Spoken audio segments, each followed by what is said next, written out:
Yes guys, how's it going? Welcome back to a new video. I hope you guys are all having a great week. Looking forward to Christmas, the Christmas break, being off work if that's you. I was in town this morning doing some Christmas shopping.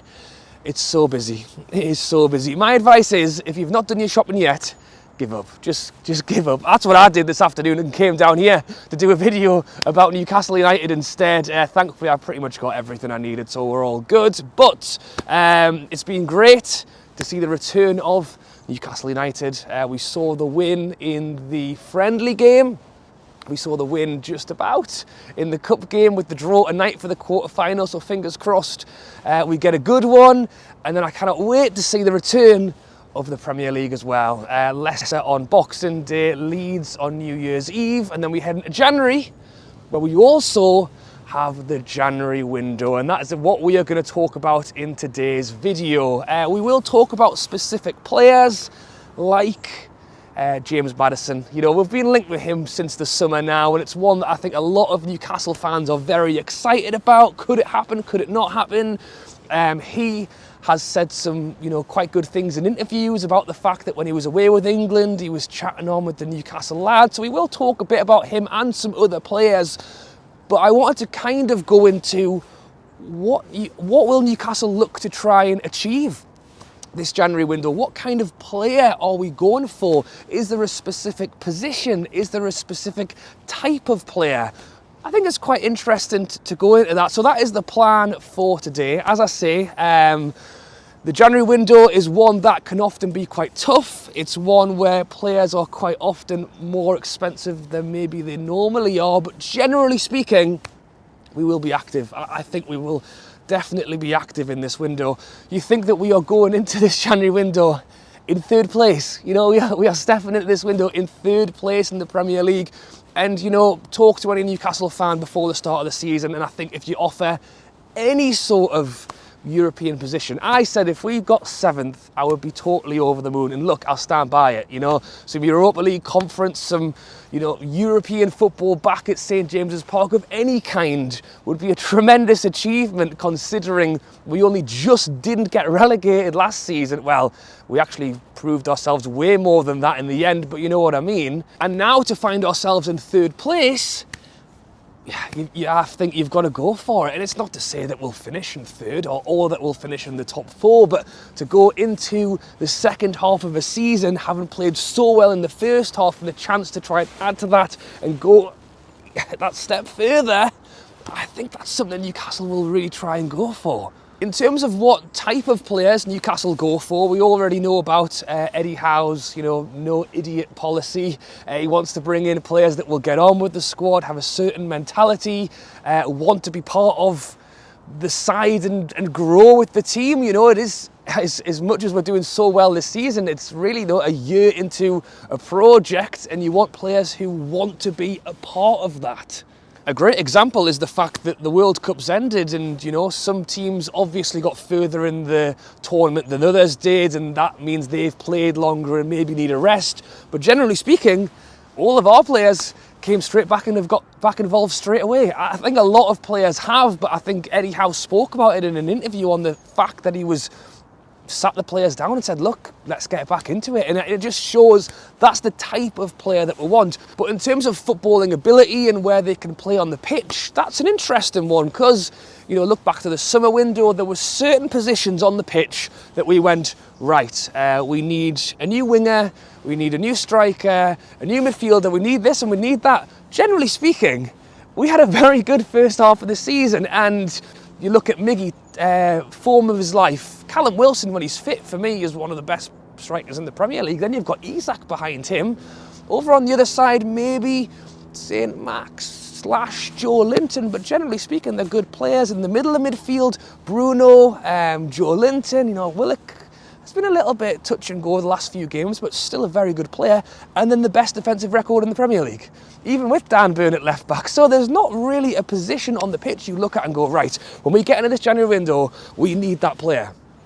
And I think because of that, it could, and you can disagree and let me know your thoughts down in the comments, I think possibly a winger, possibly a midfielder, but Shelvey's coming back from injury, and we know that there are players there, so I wouldn't say it's do or die. We need that position, which we have had in the past. I would still say that generally we're all right. So if that's the case, then what are we looking to bring in this window? And I think it's two kinds of players. And even though the links and reports of players are kind of just getting started, it'll be interesting to see what kind of route we do go down. But already, I feel like there's kind of two types. Type one is the James Maddison. It is the, upper echelon player that we bring in. And it isn't even necessarily where does he play, who does he replace. It's just the fact that we're going to bring in a player that will elevate us. Because as much as it would be good to bring in a bit of extra help here and a bit of extra help there and maybe a little bit of squad depth, what I think would really need is to bring someone in and go boom. If we want to try and grab this European football, we need someone to bring in who's going to elevate this side, not just to rotate or him instead of her. It will actually be to go, right, they will elevate that side.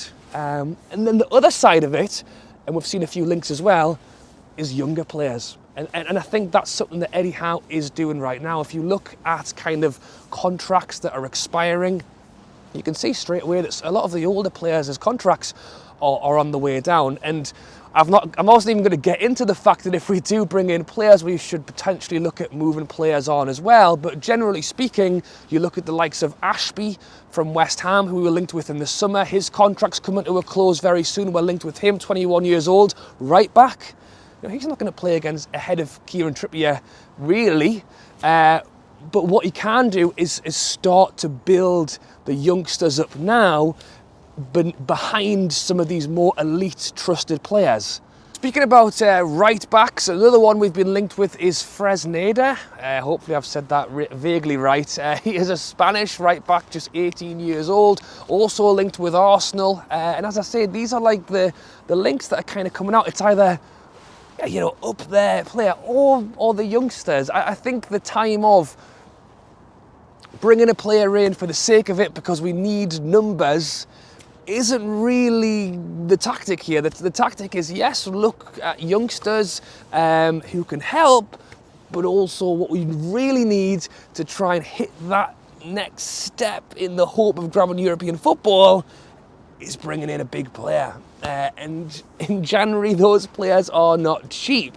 And let's not forget, we have already signed a player this January window. And on the 1st of January, he will join the squad. Garang Kual, the Australian Socceroo who was at the World Cup, I think he is officially part of the club, but he will officially join on the 1st of January. He's a youngster as well. Could we see him get involved straight away?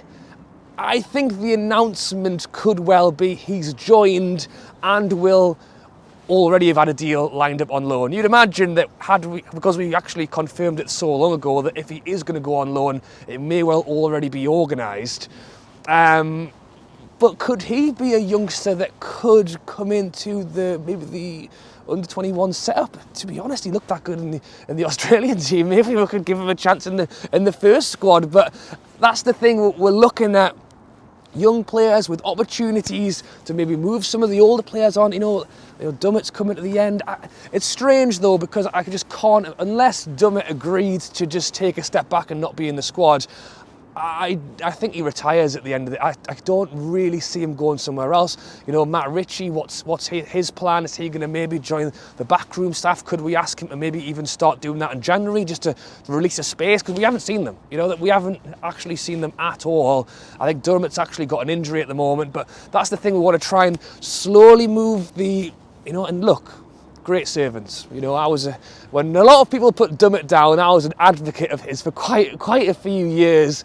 But even now, I say that he's not playing, he's not involved. Let's try and make a bit of space and we've got a project here, and I think a lot of youngsters are looking at a Newcastle side that, hang on, if I get in there now, when some of these older players do move on, that's when I can make my break. Callum Wilson is a fantastic player, but even then we've brought in Isak. We've got the backup. Could they rotate? Could he play ahead of him? You look at Trippier, who, I'm in no rush to move Trippier on, but at the same time, there's no harm in making arrangements with players who can be in those positions. It'll be interesting to hear your guys' thoughts and hopes for this January window. I think for me it would be that, you know, we do go out and try and buy a James Maddison. I've heard people talking about Depay. Now, I know that he did not have a great time at Manchester United, but was very, very good for the Netherlands. I believe his contract ends with Barcelona this summer, so he could well be on quite a reduced fee at 15, 20 million. Is that someone you would be interested in? I've also heard people talking about Diaby as well, someone we were linked with in the summer. Now, it's understood that I think he turned us down at the time. Is that something that would bother you, that he wasn't interested then but could be now? And I don't actually think he had a great start to the season, but I think some of these guys are players that would come in and would make a difference, and they would go far. And look, I think to have the opportunity to bring some youngsters in is great, and if we could bring in, I think the problem with the January window is it's expensive. The likelihood of bringing in one or two big name, you know, good players is going to cost a lot. You know, I think James Maddison's contract ends next summer. I don't think it's the end of this season. I think it is the following year. So yes, his contract will be running down, but it's still enough for them to negotiate a good price. Should we wait till the summer, that's when you could well get him on a reduced fee. But they know our situation. They know that we want to push for European spaces.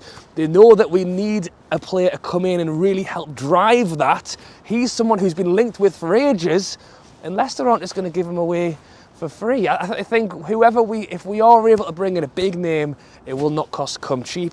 I've no doubt Newcastle have already made a start behind the scenes. You know, Dan Ashworth is the man that we brought in for this exact reason, the man with a plan. It'll be interesting to see what that plan is and how we get on about it. I think for me, as I've spoken about already, it's not necessarily in terms of this position or that position. You know, yes, there are positions that could do with strengthening, but I think in a January window where it could be tough to necessarily pin down players, it will be more about bringing in a player that we know will elevate this side. He's not going to come in and sit on the bench. He's going to come in and elevate this side. And if we could add, you know, a few maybe younger players on reasonable prices to come in and help boost that, I think that would be quite a good way to go. Obviously, that is hoping that, you know, some of these players that will make a difference are available at a price that's reasonable. I don't think Newcastle are going to get ripped off. Newcastle will not go and spend way over the odds. We saw that. We know with Isak, yes, he cost a lot of money. They wanted, you know, 20% extra on top of that until we bumped them down for ages and then finally got the deal. You don't have that long in January. Let me know your thoughts on that. I know I've gone through quite a few bits there. I've not necessarily spoken about individual players too much. It's more about my idea of how Newcastle approach it, what kind of player we want to look and get. And Eddie Howe has got a specific type of player. As I've mentioned, he wants to bring in, you know, a player who will fight for the shirt, isn't necessarily motivated by money. You look at, you know, Depay, what's he on, like 200,000? So straight away you've got an issue there. Maddison himself, I think, would probably come in as the top, if not close to top paid player, but you've got to move the goalposts a little bit sometimes to bring a player like that in too. I hope you guys have enjoyed the video. I have. It meant that I wasn't having to do my Christmas shopping this afternoon. If you did enjoy, do drop a like and subscribe. I think I will have a preview for the Leicester game possibly tomorrow, or maybe even Christmas Eve. So look out for that. Subscribe if you have enjoyed. Loads of Newcastle content coming. It's great the football's back, and it's going to be a busy festive period as well. And as I say, it will no doubt be a busy January window too. All right, guys, thanks for watching. As always, drop a like, subscribe, and I'll catch you later.